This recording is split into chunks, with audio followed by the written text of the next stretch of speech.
आज हम स्वामी रामकृष्ण परमहंस की अमृतवाणी से विवेक और वैराग्य के बारे में उनके अमृत वचन सुनेंगे। स्वामी रामकृष्ण कहा करते थे, विवेक और वैराग्य। विवेक अर्थात सत असत का विचार और वैराग्य अर्थात संसार की वस्तुओं के प्रति विरक्ति, उदासीनता। यह एकाएक प्राप्त नहीं होता, इसके लिए नित्य अभ्यास करना पड़ता है। कामिनी कांचन का त्याग पहले मन में ही करना चाहिए, फिर प्रभु की इच्छा से वह त्याग मन से और बाहर भी संभव हो पाता है। अभ्यास योग के द्वारा कामिनी कांचन के प्रति विरक्ति उत्पन्न हो जाती है। यह गीता में कहा है। अभ्यास के द्वारा मन में असाधारण शक्ति पैदा होती है, तब इंद्रिय संयम करने में, काम क्रोध को वश में लाने में कष्ट नहीं उठाना पड़ता। जैसे कछुआ एक बार हाथ पैर समेट लेने पर फिर उन्हें बाहर नहीं निकालता, कुल्हाड़ी से टुकड़े टुकड़े कर डालने पर भी नहीं। इसी तरह मन का भी हमें अभ्यास करना चाहिए। कोई अगर पूछे कि क्या संसार मिथ्या है, जब तक ईश्वर का ज्ञान नहीं होता तब तक मिथ्या है। तब तक मनुष्य उन्हें भूलकर मैं मेरा करते हुए माया में बद्ध होकर, कामिनी कांचन के मोह में मुग्ध होकर संसार में और भी डूबता जाता है। माया के कारण मनुष्य इतना अंधा हो जाता है कि जाल में से भागने का रास्ता रहने पर भी भाग नहीं पाता।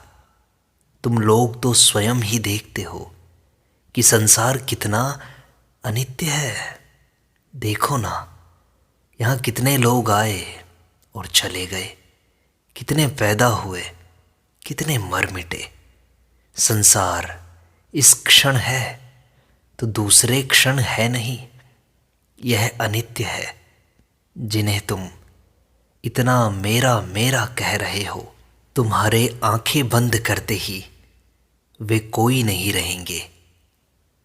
संसार में कोई नहीं है, फिर भी इतनी आसक्ति की नाती के लिए काशी यात्रा नहीं हो पाती। कहते हैं, मेरे बेटे हरि का क्या होगा। जाल में से निकलने की राह खुली है, फिर भी मछली भाग नहीं सकती। रेशम का कीड़ा अपनी ही लार से कोश बनाकर उसमें फंसकर अपनी जान गंवा देता है। संसार इस प्रकार मिथ्या है, अनित्य है। अहंकार को कैसे दूर करना चाहिए जानते भी हो। चावल निकालते समय बीच बीच में रुककर देखना पड़ता है। यदि निकालना ठीक नहीं हुआ तो फिर से निकालना पड़ता है। निकती पर कोई वस्तु तोलते समय जब तक कांटा ठीक न हो तब तक ठहर कर देखना पड़ता है। मैं समय समय पर स्वयं को गालियां देकर देखता था कि मुझ में अहंकार उठता है या नहीं, और विचार करता था, भला यह शरीर क्या है? सिर्फ हाड़ मांस का ढांचा। इसके अंदर क्या है? खून इत्यादि गंदी चीजें। जिस शरीर के भीतर सदा मल भरा हुआ है, उस पर भला इतना अहंकार क्यों किया जाए? मान लो एक हांडी में चावल पक रहा है। चावल पका है कि नहीं, यह देखने के लिए तुम उसमें से एक ही चावल लेकर उसे दबाकर देखते हो और उसी पर से समझ जाते हो कि चावल पका है या नहीं। तुम चावल के सभी दानों को एक एक करके परख कर नहीं देखते, फिर भी यह समझ लेते हो यहाँ जिस प्रकार पूरा चावल पक चुका है या कच्चा है, यह एक दाने से देखकर ही तुम्हें पता लग जाता है। उसी प्रकार यह संसार सत है या असत, नित्य है या अनित्य, यह भी तुम संसार की दो चार वस्तुओं को परख कर ही जान सकते हो। मनुष्य जन्मता है, कुछ दिन जीता है, फिर मर जाता है। पशु का भी यही हाल होता है और वृक्ष का भी। विचार करके देखने पर तुम्हारी समझ में आ जाता है कि जो भी वस्तु नाम और रूप से युक्त है उसकी यही गति है। पृथ्वी, सूर्यलोक, चंद्रलोक सभी के नाम और रूप हैं, अतएव उनकी भी यही गति है। इस प्रकार जब तुम जान लेते हो कि सारे संसार का यही स्वभाव है, तब तुम्हें संसार की सभी वस्तुओं का स्वभाव ज्ञात हो जाता है या नहीं। इसी तरह जब तुम संसार को सचमुच ही अनित्य, असत अनुभव करोगे, तब तुम उस पर प्यार नहीं कर सकोगे। तब तुम उसे बिल्कुल मन से त्याग कर वासना रहित हो जाओगे। और जब तुम इस प्रकार पूर्ण त्याग करने में समर्थ हो जाओगे, तभी तुम जगत कारण परमेश्वर के दर्शन पालोगे। इस तरह से जिसने ईश्वर दर्शन प्राप्त कर लिया है, वह व्यक्ति यदि सर्वज्ञ नहीं हुआ तो फिर क्या हुआ। मनोवांछित सुख भोगते हुए मनुष्य यदि सत्य के प्रति अंधा भी हो जाए, तो भी उसके मन में यह प्रश्न उठ सकता है कि यह सब भोगने वाला मैं कौन हूं। यही सत्य के साक्षात्कार की पहली सीढ़ी है। कटीली झाड़ियों से भरे मैदान पर नंगे पैर नहीं चला जाता। उस पर से चलने के लिए या तो पूरे मैदान को चमड़े से ढक देना होगा, या फिर अपने पैरों में चमड़े के जूते चढ़ाने होंगे। समूचे मैदान को चमड़े से ढकना असंभव है, अतः पैरों में जूते पहनना ही उपयुक्त है। इसी प्रकार इस वासनापूर्ण संसार में असंख्य कामनाओं, असंख्य वासनाओं की पीड़ा से छुटकारा पाना हो, तो या तो सभी वासनाओं की पूर्ति हो जानी चाहिए, या फिर सभी का त्याग हो जाना चाहिए। परंतु वासनाओं की पूर्ति होना कभी संभव ही नहीं है, क्योंकि इतनी वासनाएं हैं।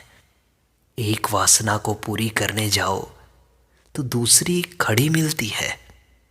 इसलिए ज्ञान, विचार और संतोष के द्वारा वासनाओं का त्याग करना ही उपयुक्त होता है।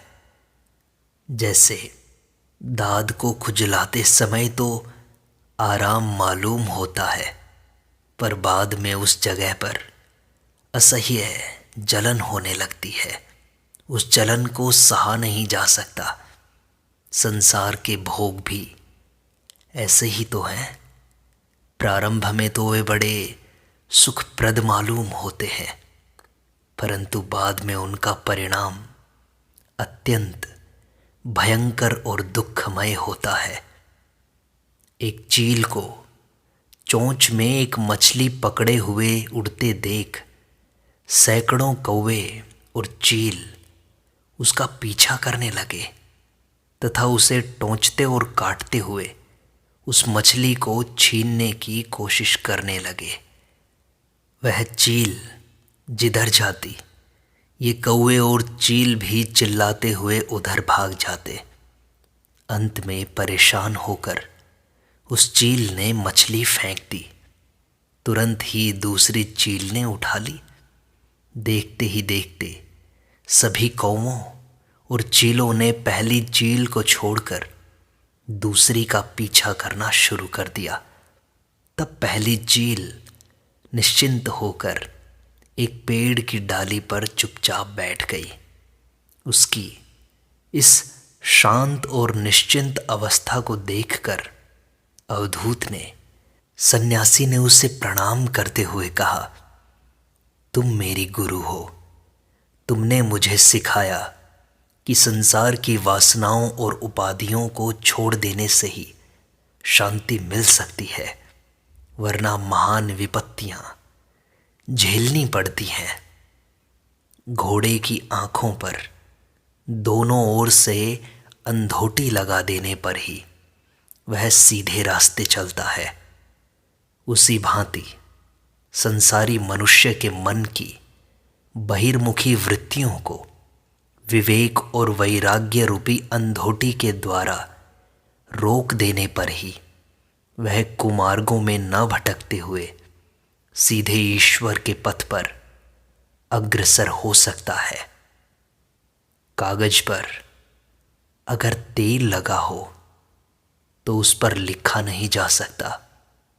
इसी तरह जीव के मन में यदि कामिनी कांचन रूपी तेल लग जाए तो उसके द्वारा साधना नहीं हो सकती, परंतु जिस प्रकार उस तेल लगे हुए कागज को खड़िए से घिस लेने पर उस पर लिखा जा सकता है, उसी प्रकार कामिनी कांचन रूपी तेल लगे हुए मन को त्याग रूपी तप रूपी खड़िए से घिस लिया जाए तो उसके द्वारा साधना की जा सकती है। एक प्रकार की जहरीली मकड़ी होती है, वह यदि काट ले तो कोई दवा लगाने के पहले मंत्र के सहारे हल्दी का धुआं देते हुए उसका विष उतारना पड़ता है। उसके बाद ही दूसरी दवाइयों का असर हो पाता है, अन्यथा नहीं। इसी प्रकार जीव को यदि कामिनी कांचन रूपी जहरीली मकड़ी काट ले तो पहले त्याग रूपी मंत्र से उसका जहर उतारना पड़ता है, तभी साधन भजन सफल हो पाता है।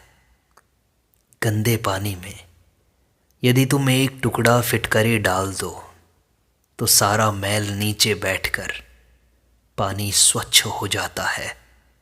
विवेक और वैराग्य मानो फिटकरी हैं, इन्हीं के द्वारा संसारी मनुष्य की विषयासक्ति दूर होकर वह शुद्ध बनता है।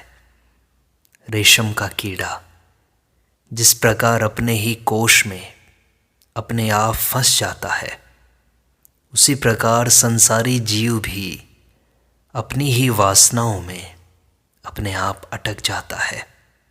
फिर जैसे उस कीड़े से तितली बन जाने पर वह कोश को चीरकर बाहर उड़ जाती है, वैसे ही विवेक वैराग्य रूपी पंख आ जाने पर संसार में आबद्ध जीव भी उसमें से उड़ निकलता है। भगवान के घर भी चाबी उल्टी दिशा में घूमने वाली होती है। भगवान के समीप पहुंचने के लिए तुम्हें संसार का सब कुछ त्याग करना होगा। यदि मन में विवेक वैराग्य के रहे बिना शास्त्र ग्रंथ पढ़ते हो तो सब बेकार है। विवेक वैराग्य के सिवा आध्यात्मिक उन्नति असंभव है। ईश्वर प्राप्ति के लिए तन मन धन का समर्पण करना पड़ता है। बद्ध जीव के मन की अवस्था कैसी हो तो उसे मुक्ति मिल सकती है, ईश्वर की कृपा से। यदि उसे तीव्र वैराग्य हो जाए तो कामिनी कांचन की आसक्ति से निस्तार हो सकता है। यह तीव्र वैराग्य किसे है जानते हो? बनत बनत बनी जाई, भगवान का नाम लो, सब हो जाएगा। ये सब तो मंद वैराग्य के लक्षण है। जिसे तीव्र वैराग्य होता है उसके प्राण भगवान के लिए व्याकुल हो उठते हैं। जिस प्रकार माँ के प्राण अपने बच्चे के लिए व्याकुल होते हैं, जिसे तीव्र वैराग्य होता है, वह भगवान के सिवा और कुछ नहीं चाहता। संसार उसे कुएं जैसा प्रतीत होता है। उसे डर लगता है कहीं मैं डूब न जाऊं। आत्मियों को वह काले नाग की तरह देखता है। उनसे दूर भागने को मन होता है और भागता भी है। घर गृहस्थी का बंदोबस्त कर लूं, फिर ईश्वर चिंतन करूंगा, ऐसा विचार नहीं करता वह। उसके भीतर बड़ी जिद होती है। भक्तगण भगवान के लिए सब कुछ छोड़ क्यों देते हैं? पतंग यदि एक बार प्रकाश को देख ले तो फिर वह अंधेरे में नहीं जाता। चींटी यदि गुड़ में लिपटकर भले ही प्राण दे दे, उसे वह छोड़ती नहीं। इसी प्रकार भक्त भी ईश्वर के लिए प्राणों की बाजी लगा देता है, परंतु दूसरी कोई चीज नहीं चाहता। जो परमहंस होता है, पूर्ण ज्ञानी होता है, वह मोची मेहतर की अवस्था से लेकर राजा महाराजा की अवस्था तक सब कुछ स्वयं भोग कर दिखाता है। इसके सिवा ठीक ठीक वैराग्य कैसे आएगा? कामिनी कांचन का त्याग हुए बिना ज्ञान नहीं होता। त्याग होने पर ही अज्ञान अविद्या इन सब का नाश होता है। आतशी कांच पर सूर्य की किरणें पड़ने पर उससे कितनी वस्तुएं जल जाती हैं, परंतु कमरे के भीतर जहां छाया है, वह आतशी कांच ले जाने पर यह नहीं हो पाता। इसके लिए घर छोड़कर बाहर निकलना पड़ता है। वैराग्य की आग में तपना पड़ता है, तप करना पड़ता है। ज्ञान एकदम नहीं हो जाता, ठीक समय पर ही होता है। रोगी को तेज बुखार चढ़ा हो तो डॉक्टर उस समय कुनैन नहीं देता। वह जानता है कि इस समय उससे काम नहीं होगा। बुखार उतर जाने पर कुनैन या दूसरी दवा का असर होता है। मनुष्य जब तक संसार के भोगों में डूबा रहता है, तब तक उस पर धर्म के उपदेश का कोई परिणाम नहीं होता। कुछ समय तक उसे विषयों को भोग कर लेने दो। जब उसकी भोग की आसक्ति की मात्रा कम होगी, तभी उस पर उपदेश का परिणाम होगा। उसके पहले ही कितना भी उपदेश दो, सब व्यर्थ ही होगा।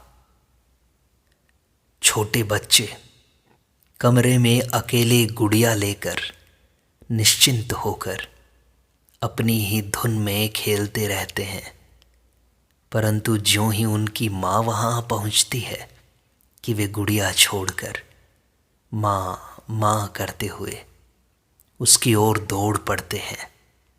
इस समय तुम लोग भी धन मान यश इत्यादि की गुड़िया लेकर संसार में मग्न हो, खेल रहे हो। किसी बात की चिंता नहीं, परंतु यदि तुम आनंदमयी माँ को एक बार देख पाओ तो फिर तुम्हें धन मान यश इत्यादि नहीं भाएंगे। तब तुम सब छोड़कर उसी की ओर दौड़ पड़ोगे। वैराग्य कई प्रकार का है। संसार में दुख कष्ट पाकर एक प्रकार का वैराग्य आता है, परंतु संसार के सभी भोग सुख असार अनित्य हैं। इस बोध के कारण जो वैराग्य आता है, वही यथार्थ वैराग्य है। किसी में यदि वह वैराग्य आ जाए तो सब कुछ रहते हुए भी उसके लिए कुछ नहीं है। कोई पूछे कि वैराग्य कितने प्रकार का होता है, तो साधारणतः दो प्रकार का, तीव्र और मंद। तीव्र मानो रातों रात नहर खोदकर तालाब में पानी ले आने की तरह है। मंद वैराग्य कहता है होते होते हो जाएगा, कब होगा इसका कोई ठिकाना नहीं। एक आदमी बदन पर तेल लगाकर नदी नहाने जा रहा था। जाते जाते रास्ते में उसने सुना कि अमुक व्यक्ति सन्यासी बनने वाला है। कुछ दिनों से उसके लिए वह तैयारी कर रहा है। सुनते ही उसके मन में यह बोध उत्पन्न हुआ कि सन्यासी होना ही तो सार है जीवन का। और उसी क्षण, उसी हालत में वह सन्यासी बनने के लिए चल पड़ा और फिर घर नहीं लौटा। इसी का नाम है तीव्र वैराग्य। सच्चिदानंद सागर में डूब जाओ।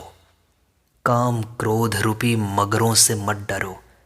शरीर पर विवेक वैराग्य रूपी हल्दी लगाकर डुबकी लगाओ तो ये मगरमच्छ तुम्हारे पास नहीं फटकेंगे।